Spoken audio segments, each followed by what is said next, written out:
Hello students, how are you? I hope all of you are good. आज बेटा हम इस वीडियो में जो कि क्लास 8 के चैप्टर 3 जिसका नाम है अंडरस्टैंडिंग क्वाड्रिलेटरल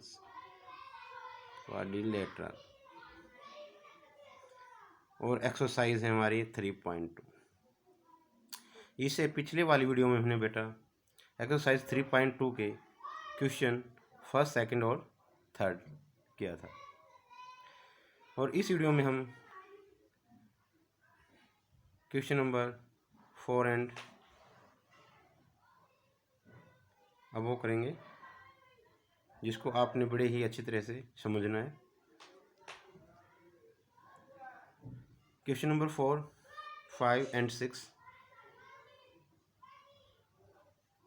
बहुत ही इजी क्वेश्चन है।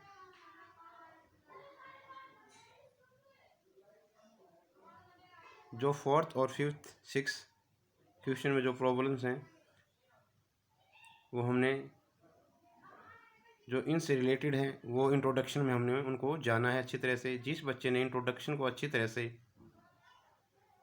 रिवाइज किया है, देखा है वीडियो को, तो इन क्वेश्चन को बड़ी आसानी से कर सकता है। उनके लिए कोई भी प्रॉब्लम नहीं है क्वेश्चन 4, 5, 6 को करने में। जब तक बेटा आप इंट्रोडक्शन को अच्छी तरह से नहीं करोगे तो एक्सरसाइज में आपको मुश्किलें हो सकती हैं। ओके बेटा, तो फर्स्टली आपको अच्छी तरह से इंट्रोडक्शन को जानना है। After then you can solve the all questions for the respective exercise। Okay बेटा, तो हम स्टार्ट करते हैं हमारी एक्सरसाइज 3.2 का question number 4। How many sides does a regular polygon have if each of its interior angle is 165 degree. तो मैं जैसे बताता हूँ बेटा, पहले क्वेश्चन को अच्छी तरह से रीड करना है, समझना है क्या क्वेश्चन में कहा गया है, उसको महसूस करना है आपको, उसके बाद क्वेश्चन को सोल्व करना है। तो कहता है हाउ मैनी साइड्स, कितनी साइड होंगी, डज ए रेगुलर पॉलीगन, एक रेगुलर पॉलीगन की, how if each of its interior angle is 165, अगर उसका अंदर का प्रत्येक एंगल 165 डिग्री का है तो उस रेगुलर पॉलीगन की कितनी साइड होंगी। तो ये हमने इंट्रोडक्शन में जाना था। ओके बेटा, अब बात मैंने जो क्वेश्चन आपको प्रीवियस वीडियो में दिया था सोल्व करने के लिए, सेम टू सेम क्वेश्चन है ये। अगर नहीं हुआ है तो इस टाइप से उसको हम सोल्व करेंगे। देखो बेटा, यहाँ पर रेगुलर पॉलीगन की साइड नहीं दी गई लेकिन इंटीरियर एंगल दिया गया है, लेकिन साइड न होने कारण हम इन सम ऑफ इंटीरियर एंगल्स नहीं निकाल सकते, ये बात पक्का है। ओके बेटा, लेकिन इंटीरियर एंगल होने से हम एक्सटीरियर एंगल निकाल सकते हैं और एक्सटीरियर एंगल जब हमारा निकल जाएगा तो हमें पता है सभी पॉलीगन्स की, चाहे रेगुलर है या इरेगुलर है, सभी का सम ऑफ एक्सटीरियर एंगल कितना होता है, 360 होता है। ओके बेटा, तो हम पहले क्या निकाल दें, एक्सटीरियर एंगल। और एक्सटीरियर एंगल निकालना भी हमने इंट्रोडक्शन में जाना था किसी भी इंटीरियर एंगल से। ओके, तो हम एक्सटीरियर निकालेंगे, यहाँ पर सॉल्यूशन करते हैं। तो एक्सटीरियर एंगल क्या हो जाएगा हमारे पास, एक्सटीरियर एंगल क्या हो जाएगा बेटा, 180 माइनस में interior angle.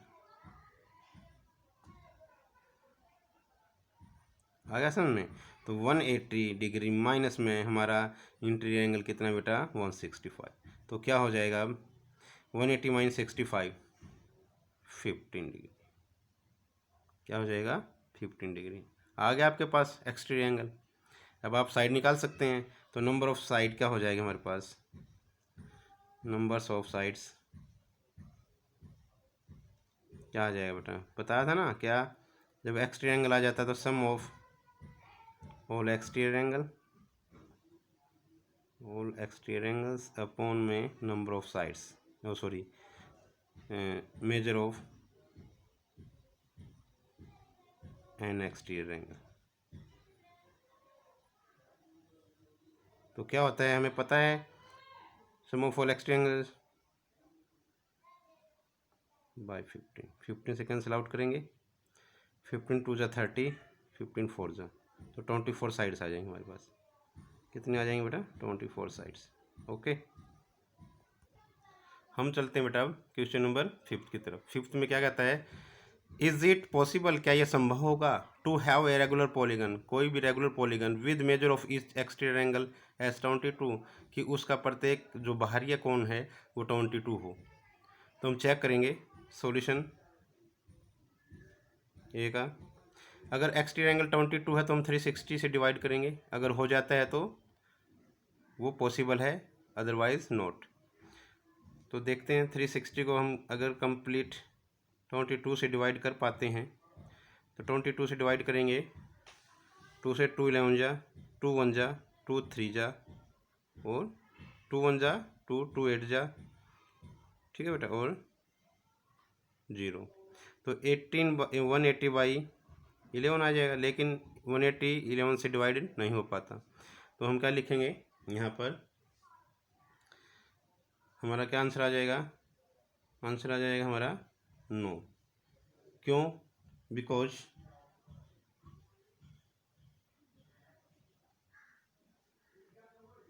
Is it not polygon, exterior angle is ना, हम क्या लिखेंगे, because 22 is not divisor of 360 degree. ये हमारा फर्स्ट का आंसर हो जाएगा। ओके बेटा, हमने डिवाइड करके देखा यहाँ पर तो नहीं डिवाइड हुआ, अगर डिवाइड हो जाता तो हम अच्छी तरह से उसकी साइड भी आ जाती, ठीक है, वो रेगुलर पॉलीगन बन जाती, साइड आ जाती, तो साइड कंप्लीट ही होती होंगी, फ्रैक्शन में तो नहीं होती। ओके, तो क्वेश्चन बी का आंसर आता है हमारा, can it be an interior angle of a regular polygon, क्या ये एक पॉलीगन का इंटीरियर एंगल होता तो क्या वो पॉलीगन होती, ये कह रहा है। पहले तो उसने बोला एक्सटीरियर एंगल, तो एक्सटीरियर क्या 360 होता है 120। अब कहता है अगर वो इंटीरियर एंगल हो जाता, हमारा इंटीरियर एंगल दे दिया उसने, हम इसको चेक करते हैं, इंटीरियर एंगल कितने आ दिया उसने, अब 22, पहले एक्सटीरियर था, अब क्या वो इंटीरियर। तो अब हम एक्सटीरियर एंगल निकालेंगे, तो एक्सटीरियर एंगल क्या हो जाता है हमारे पास, बताया था 180 माइनस में बेटा 22, तो क्या आ जाएगा ये 158।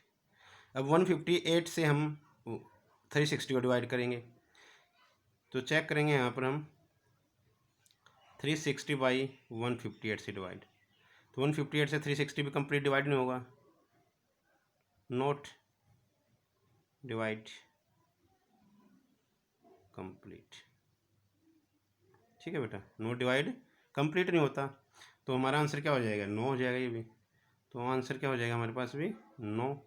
बात क्या लिखेंगे अब भी, because 158 is not divisor of 360। आ रहा है बेटा समझ में? तो जब पूरा कंप्लीट उसको डिवाइड ही नहीं कर पाएगा तो उसकी साइड कैसे आएगी कंप्लीट, फ्रैक्शन में नहीं होगी। ओके, तो ये क्या हो जाएगा हमारा 360। व्हाट इज़ द मिनिमम, हम क्वेश्चन नंबर 6 करते हैं अभी। What is the minimum interior angle possible for regular polygon why, कहता है क्या किसी भी रेगुलर पॉलीगन का मिनिमम इंटीरियर एंगल क्या होगा और क्या हो सकता है, ठीक है बेटा। तो हम लिखेंगे सॉल्यूशन में, what is the minimum interior angle, सबसे minimum interior angle any possible for a regular polygon, तो उसका सबसे जो इंटीरियर एंगल होता है, सबसे छोटा एंगल किसका हो सकता है, ये सबसे छोटी जो पॉलीगन होगी, सबसे छोटी पॉलीगन क्या होती है, ट्रायंगल होती है। तो वी नो दैट, लिखेंगे स्टेटमेंट लिखते हैं, we know that the equilateral is minimum, या हैव लिख दो यहाँ पर, हैव मिनिमम